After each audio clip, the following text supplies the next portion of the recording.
Jumpa lagi di ruang berbagi Abdullah Pandang.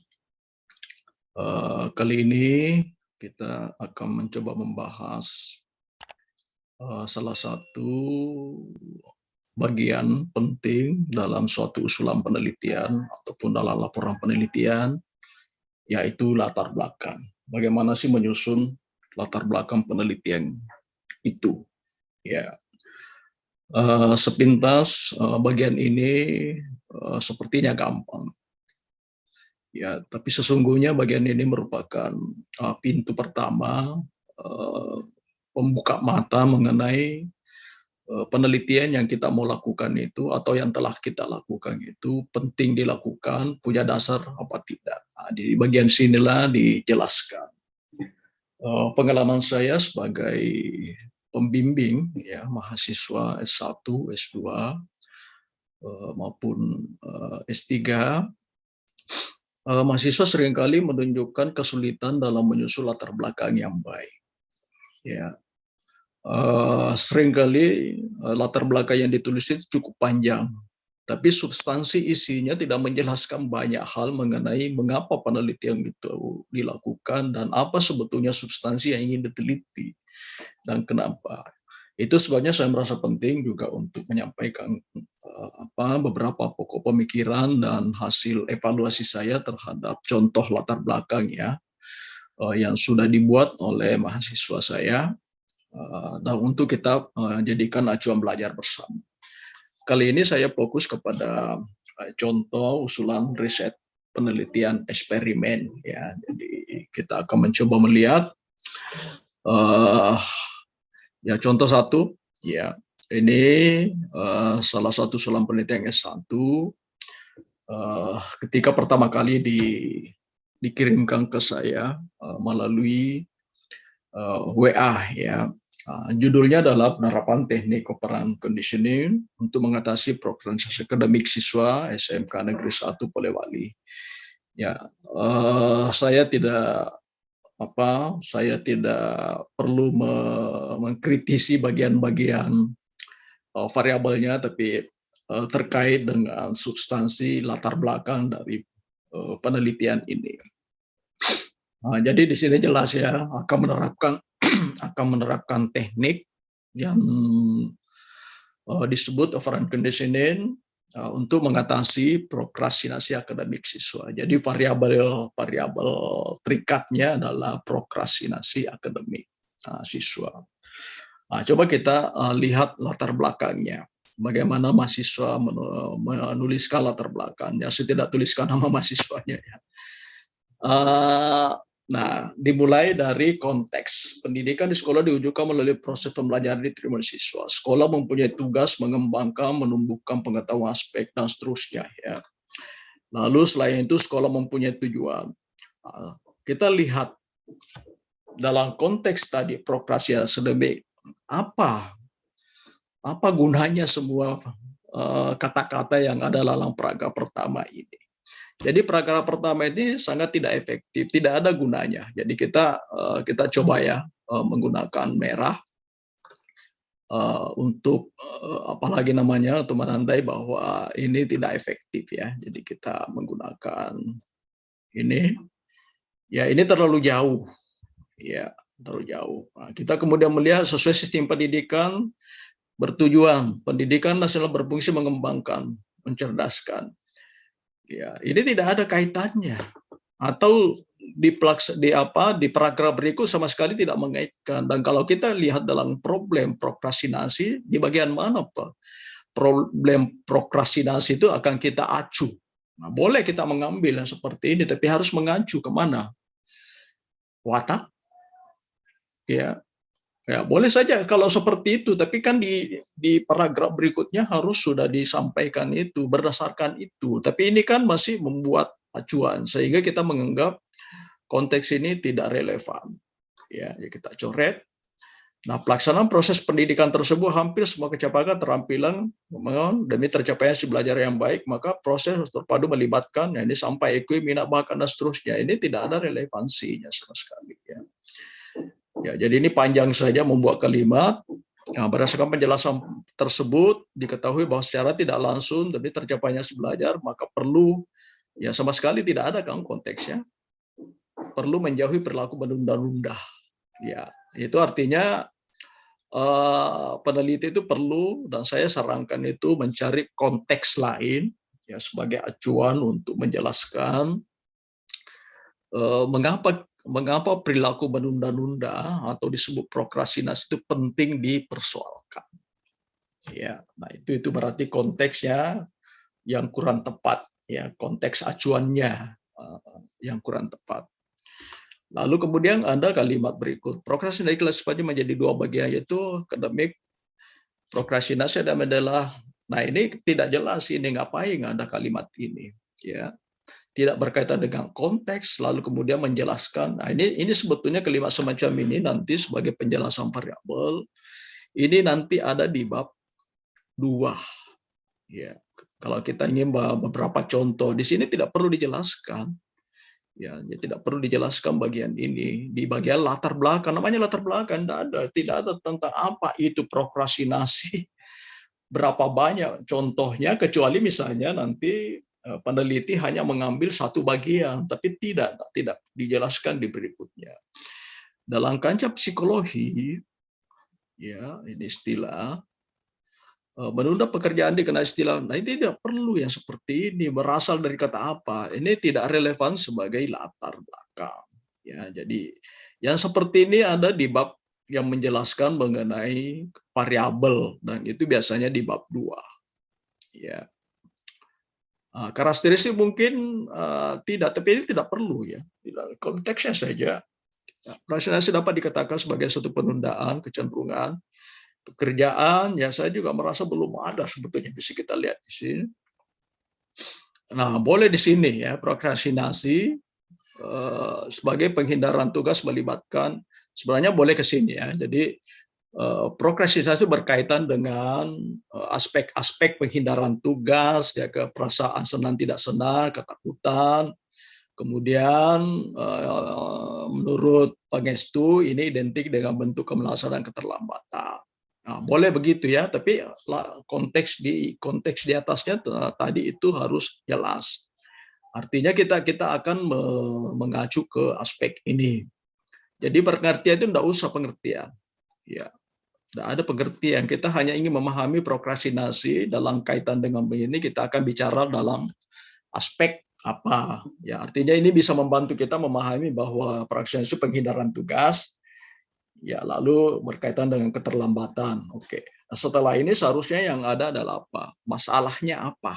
Ya.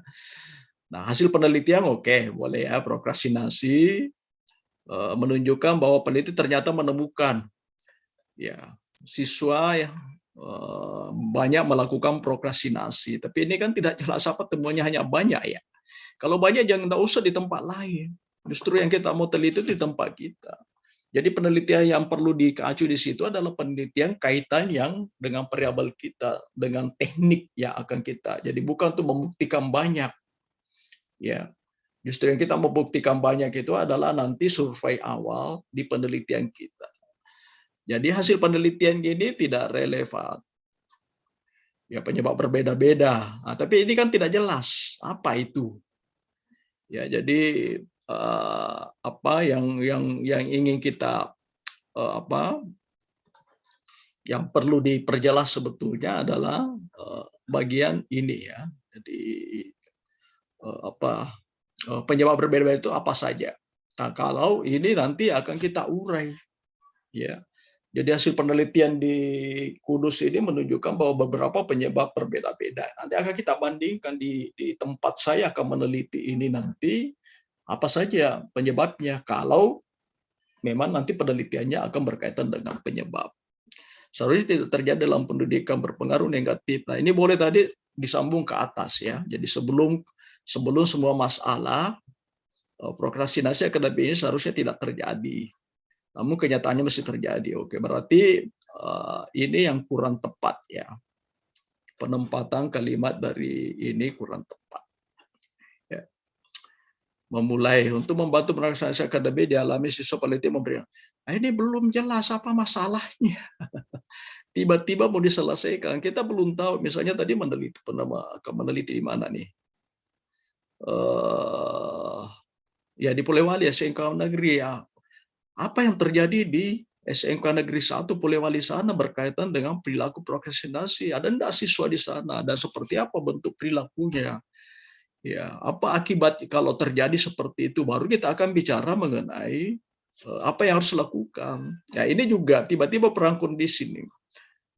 Ya, kenapa tiba-tiba ke sini sebelum peneliti menjelaskan apa sih prokrastinasi akademik penyebab itu secara teoritik dan gejala yang ada di SMK 1 Polewali sana itu apa gejalanya sehingga kita bisa menduga bahwa berdasarkan analisis gejala itu peneliti perlu membantu siswa-siswa yang teridentifikasi di sana melalui salah satu pendekatan behavioristik yaitu perang conditioning. Jadi penggunaan kata-kata ini ya itu terlalu cepat ya. Jadi tidak apalagi namanya ini tidak membantu kita untuk cepat memahami ada apa ya.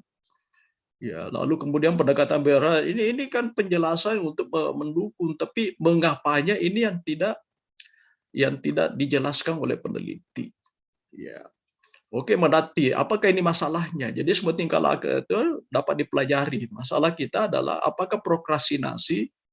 Jadi pertanyaannya adalah apakah bentuk prokrastinasi yang terjadi di lokasi penelitian ini diindikasikan ada persoalan berkaitan dengan persoalan maladaptif. Karena prokrastinasi disebabkan oleh banyak hal.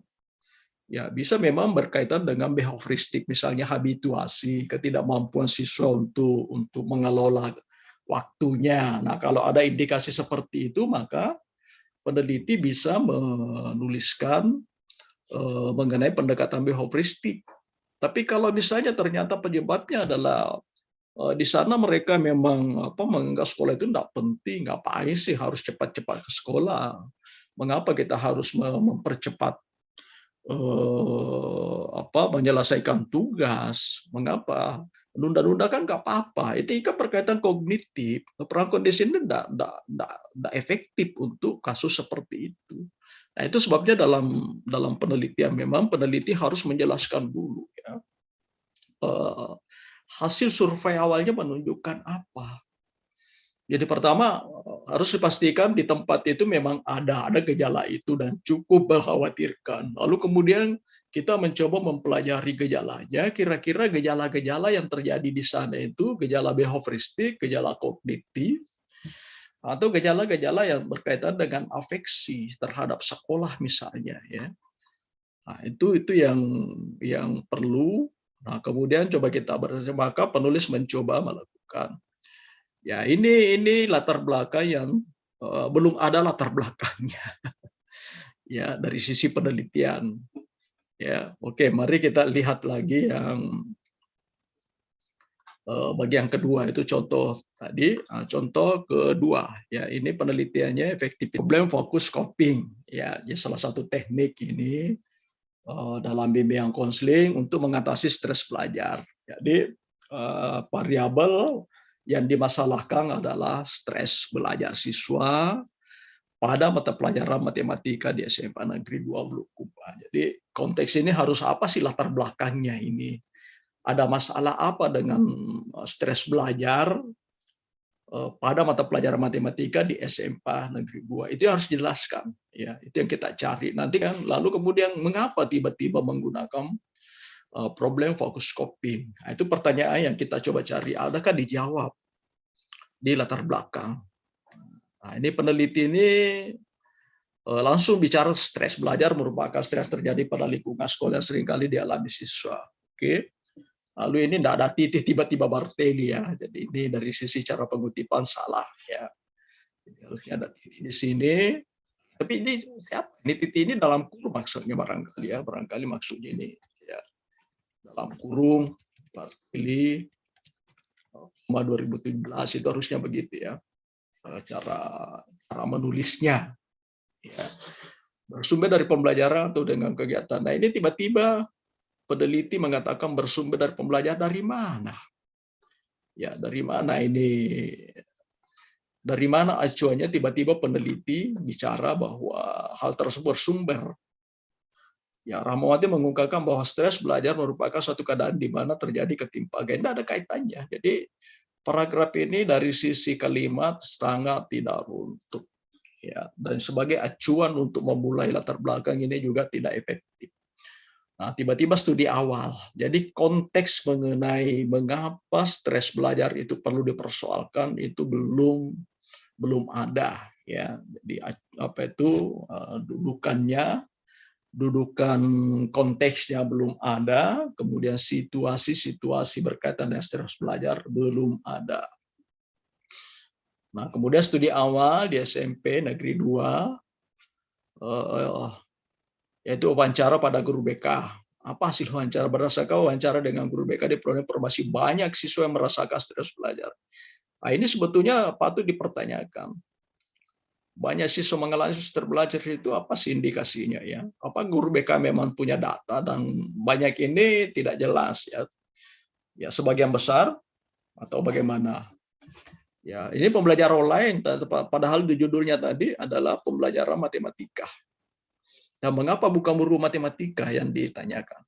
Khususnya ya, ada khususnya ya, maaf, ada khususnya pada mata pelajaran matematika. Ya.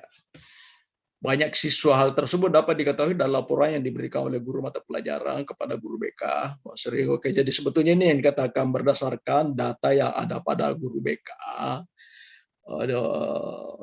Berdasarkan pernyataan guru bahwa banyak guru mata pelajaran matematika itu banyak melaporkan siswanya yang sering tidak mengikuti proses pembelajaran melalui aplikasi, ya, tidak mengumpulkan tugas, tidak mengikuti ujian. Tapi ini konteks, ya, yang adalah sering tidak mengikuti pembelajaran, tidak mengumpulkan tugas, tidak mengikuti ujian tengah semester dan kurang.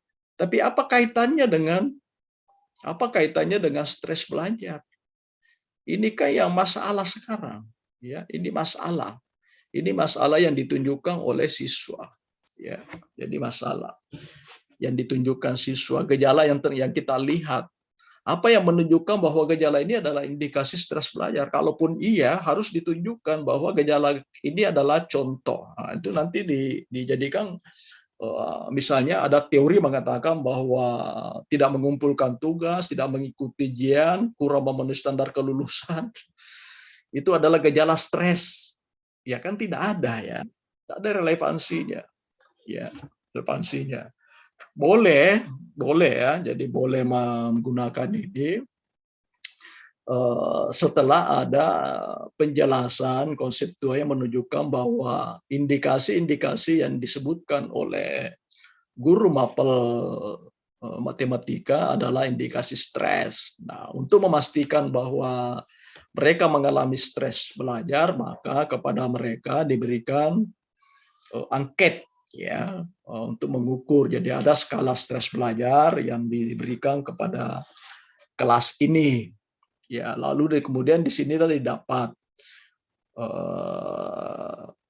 berapa persen yang masuk kategori sedang dan tinggi, 62, dan ada yang tinggi, ya, stres belajarnya ditandai dengan pusing. Coba kita lihat ini tanda yang ada ini: pusing, sakit kepala, badan gemetar, perasaan cemas, kacau. Ya, ini tandanya dari mana? Ya, mungkin dari gejala yang ada di angket, ya. Nah, ini tidak tahu, oke lah, anggaplah ini. Tapi ini kan tidak relevan dengan gejala yang dikemukakan oleh guru tadi. Ya. Kalau saja guru-guru mengatakan bahwa ketika mengikuti pelajaran banyak anak-anak yang seperti ini, yang menunjukkan, maka ini sudah konsisten antara hasil skala stresnya dengan pernyataan guru, ya. Nah, persoalan kita yang mau diselesaikan penyakitnya yang dikatakan guru atau yang dikatakan hasil angket. Oke lah, berarti kita ngambil ini angket, ya, karena dari judulnya ini yang mau diselesaikan. Nah, seorang kita mengalami stres belajar akan menunjukkan gejala emosional ditandai cemas, sedangkan gejala fisik seringkali ditandai mual. Hal tersebut terjadi umumnya proses pelajaran materi yang dianggap sulit. Nah, ini dari mana ini yang menganggap sulit? Siapa yang bilang ini?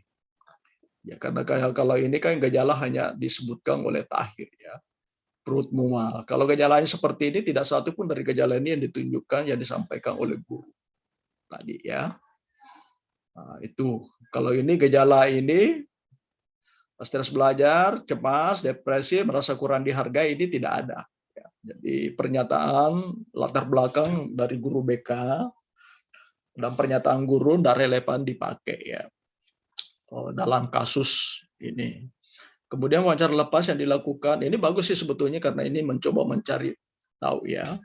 Pada siswa, pelajaran matematika seringkali tidak disenangi oleh siswa. Ini dapat banyak siswa baik tingkat dasar hingga atas menganggap pelajaran dari mana ini, padahal kita hanya di SMP apa tadi. Ya, pelajaran sulit, menakutkan, banyak rumus, soal-soal, dan seterusnya. Yang begini-begini sebetulnya tidak relevan ya. Kita bicara sekarang matematika apa itu stres belajar matematika. Ya, ini tidak relevan untuk diselesaikan. Ya, menganggap bahwa pelajaran matematika itu adalah pelajaran yang membuat ya ini adalah asumsi peneliti. Ya, ya matematika menurun tidak sedikit yang menganggap, tapi ini tidak jelas sebagai hasil asesmen harus jelas ada berapa siswa sih yang bilang seperti ini ya. Ya perlu ditanyakan menganggap bahwa mata pelajaran sebagai latar belakang ini tidak cukup valid untuk dijadikan acuan karena tidak jelas ini wawancaranya siapa, di mana, kapan. Ya, sebagai sumber informasi, kata-kata yang ada di sini itu tidak bisa dijadikan acuan karena tidak valid dari sisi sumber informasi. Yang dialami siswa menimbulkan beberapa dampak. Oke, boleh ya dampak itu, karena itu kalau tidak selesaikan ini bisa bermasalah. Menjelaskan bahwa stres merupakan suatu motivasi. Ini tidak perlu lagi ini. Ya. Tidak ada kaitannya ini. Ya. Oh, ada kesehatannya. Kita fokus saja. Selain dampak ini juga menurut ini ya merupakan motivasi yang membutuhkan seorang individu untuk bergerak, stres belajar. Oke lah, anggap saja ini sesuatu yang boleh ya. Nah, permasalahan stres belajar pada mata pelajaran saat ini SMP Bulukum pada kali diperoleh dari laporan guru. Nah, ini lalu yang di atas tadi itu apa ya? Dilakukan penyebaran angket terdapat beberapa siswa yang mencoba tadi ya mengaitkan di atas ya.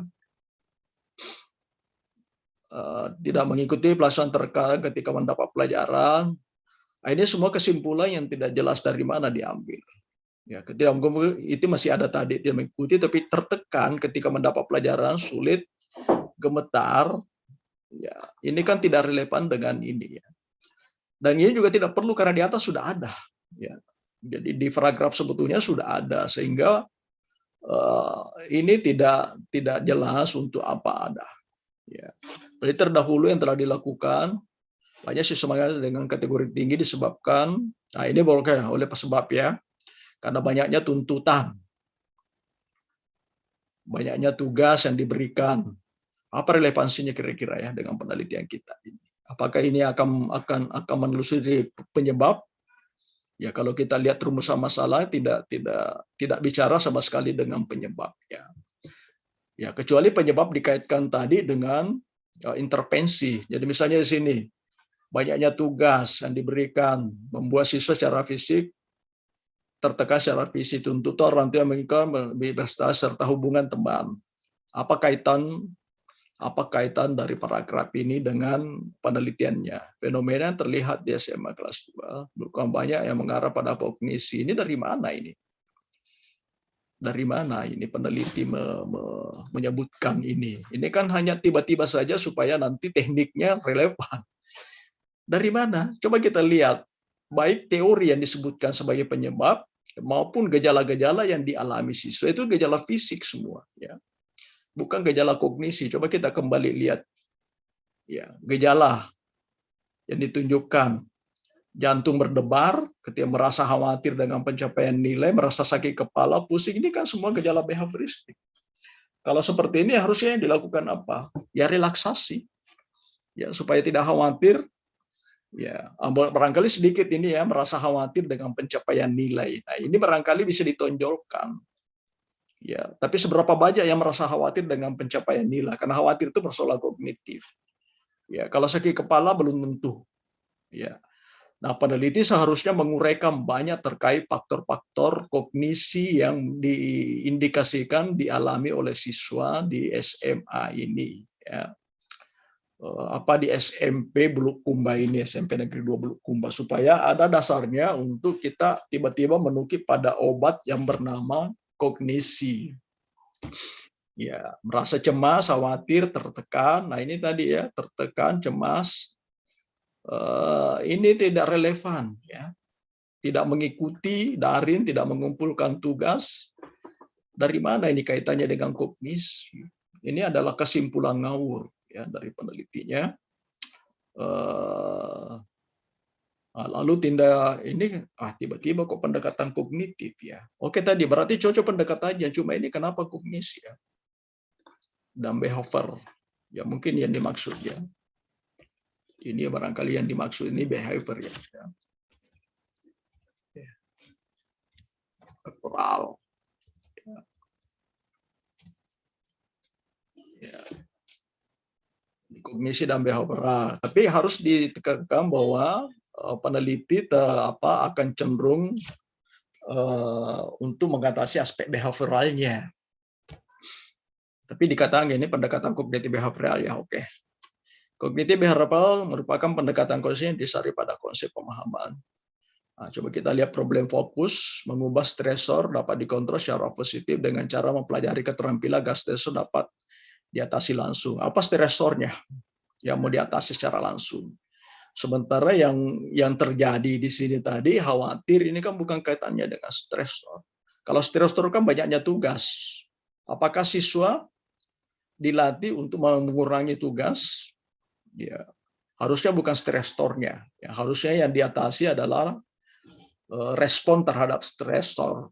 Ya, respon kognitifnya dan respon behavioristiknya. Jadi bukan menghilangkan stres apa tadi ini.